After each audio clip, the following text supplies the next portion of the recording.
केंद्र प्रदेश की भाजपा सरकार किसानों की आय दुगनी करने की बात करती है, लेकिन अभी हम खड़े हैं आगरा के एतमादपुर के गांव चावली में, जहां पर जो किसानों की एक ऐसी समस्या है जो नासूर बन गई है। हर साल वही समस्या सामने आती है और हर साल इस बम्बे के ऊपर राजनीति होती है। मेन समस्या यह है कि यहाँ पर जो बम्बे का पानी है उसको नहीं छोड़ा जाता है, जिसके बाद लगातार पिछले कई सालों से पूर्व विधायक धर्मपाल सिंह लगातार प्रयास करते हैं। उनके प्रयासों के बाद ये जो बम्बे का पानी है वो किसानों को मिल पाता है। इस बार फिर वही हुआ है और उसी को लेकर एक बार फिर बड़ा प्रदर्शन और धरना यहाँ एतमादपुर क्षेत्र में लगाया गया है। अभी हम एतमादपुर क्षेत्र के चावली के एक पुलिया पर स्थित हैं, जहाँ पर जो धरना स्थित किया गया है, धरना रखा गया है। लगातार 36 घंटों से यह धरना लगातार अनवरत चल रहा है और क्या कुछ अभी तक आश्वासन मिले हैं उसके लिए हम सीधे यहाँ के जो धरने के जो जिनको ध्यान लगाया है पूर्व विधायक तो धर्मपाल सिंह से बात करेंगे और समझेंगे कि आखिर मुख्य समस्या कहाँ है और आखिर इतनी बड़ी विडंबना किसानों के लिए क्यों है, क्योंकि लगातार जो केंद्र प्रदेश की सरकार हैं वो किसानों के लिए आय दुगनी करने की बात करती आती हैं, लेकिन यह दावे खोखले साबित क्यों हो रहे हैं। विधायक जी, सबसे पहले मैं आपसे जानना चाहूँगा, क्या कुछ समस्या है आपकी जिसको लेकर आपको ये धरना प्रदर्शन करना पड़ा? शहरों में पानी को लेकर प्रमुख समस्या, उसी के लिए हम लोग किसानों के साथ यहाँ धरने पे हैं। और साथ ही जो बिजली 14 घंटे अभी 15 दिन के लिए हुई थी वो भी आज से 10 घंटे कर दी गई है। तो हमारी ये मांग है उसे फिर से 14 घंटे कर दिया जाए करीब 2 महीने के लिए, जिससे किसानों को सिंचाई का भरपूर पानी उपलब्ध हो सके। बात की जाती है, लगातार दावे करती हैं कि जो किसानों की आय है वो दुगनी कर दी जाएगी और इस तरह की योजनाएं लाई जाएंगी, लेकिन मुख्य समस्या जो होती है, जो मुख्य ज़रूरत जो होती है खेती के लिए वो पानी होती है। और यहाँ के किसानों को देखने को मिलता है कि लगातार कई सालों से जलस्तर लगातार गिर रहा है। यहाँ पर जलस्तर जो जहाँ जल है वो खारी होता चला जा रहा है। फिर किस तरह से आप मानते हैं किसानों की आय की दुगनी ये कर पाएंगे? नहीं हो सकती, कहने में और करने में बहुत अंतर है। इस तरह से आय दुगनी नहीं हो पाएगी। अगर किसानों को नहरों का पानी मिले, सस्ती बिजली मिले, सस्ता बीज और खाद मिले तो आय अपने आप दुगनी हो जाएगी। सरकार का करनी और कथनी में अंतर है, ऐसे नहीं हो पाएगा। और नहरों का पानी इस मारे बहुत ज़रूरी है कि निश्चित रूप से जो आप कह रहे हो, नीचे का पानी खारा भी हो रहा है और कम भी हो रहा है। लगातार जलस्तर नीचे गिरता जाता है, इसलिए नहरों में पानी आना आवश्यक है। उसी के लिए हम लोग कोशिश कर रहे हैं और ये कोशिश जारी रहेगी। चाहे हमें मेरठ के लिए भी अगर प्रस्थान करना पड़ा तो किसान बसों में भरकर मेरठ जाएंगे।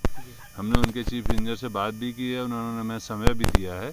तो जैसे यहाँ ये धरना हमारा ख़त्म होगा तो हम बसों से भर के मेरठ जाएंगे और वहाँ मुख्य गंगा के जो चीफ सबसे बड़े अधिकारी बैठते हैं उनका भी घेराव करेंगे और उनसे भी बात करेंगे। बड़ी विडंबना की बात है विधायक जी, यहाँ पर हर साल यही समस्या सामने आती है। हर बार आप प्रदर्शन करते हैं, हर बार किसानों के सामने ये भी समस्या आती है, किसान भी लगातार इसकी मांग उठाते हैं, लेकिन यह समस्या नासूर कैसे बनती चली जा रही है? हर वर्ष इसका विरोध प्रदर्शन मांग करने की, धरना करने की जरूरत क्यों पड़ जाती है? आपको जानकर आश्चर्य होगा कि हाथरस के अधिशासी अभियंता सिंचाई के पद पर 3.5 साल से कोई अधिकारी नहीं है।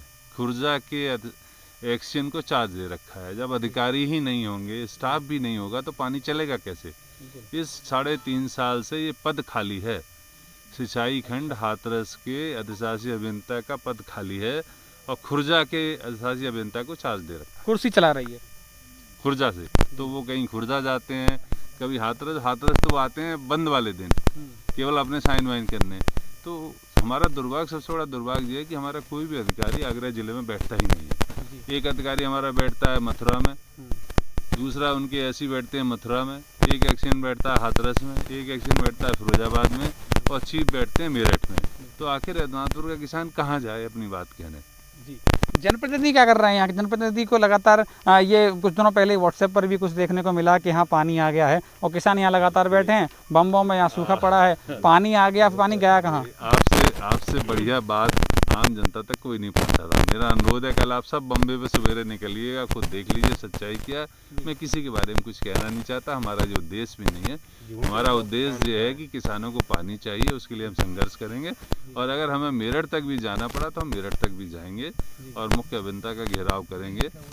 हम किसानों की लड़ाई लड़ेंगे, हमें किसी दूसरे से हमें कुछ नहीं कहना। चलिए, ये तो राजनेता हैं, धरने की अगुवाई कर रहे हैं, तो इनका तो आरोप प्रत्यारोप सही लगता है, लेकिन यहाँ किसान भी बैठे हुए हैं। उन किसानों के बीच में अंत में पहुँचूंगा, जो किसान सबसे पीछे बैठे हैं। मान लेते हैं, कभी माना जाता है कि राजनेताओं के आसपास बैठे हुए लोग उन्हीं की तरह की भाषा का प्रयोग करते हैं, उन्हीं की तरह के जो दावे होते हैं वही दावे कहते हैं, उन्हीं की तरह के आरोप लगाते हैं। लेकिन मतलब पीछे जो किसान बैठे हैं उनसे समझूंगा क्या क्या आखिर मुख्य समस्या क्या है, और जिसको लेकर इतने बड़े प्रदर्शन की, इतने बड़े धरने की जो 36 घंटे लगातार दिन और रात चल रहा है, उसकी आवश्यकता पड़ती है। भाई साहब, मैं आपसे पूछना चाहूँगा, भाई साहब यहीं कहाँ के रहने वाले हैं आप?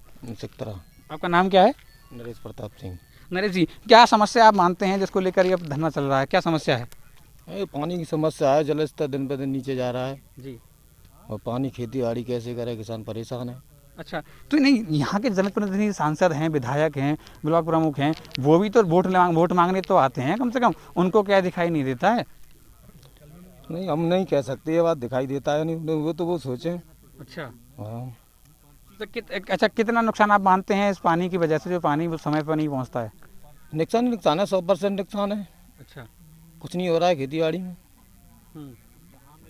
धरने पे आप यहाँ पहुँचे हैं, तो आपको जानकारी इतनी तो होगी कम से कम कि पानी आखिर क्यों नहीं आ पाता है और कहाँ तक पहुँचा है पानी, जानकारी है आपको? कोई जानकारी नहीं है कहाँ तक पानी आ ही नहीं रहा है। अच्छा, बिल्कुल।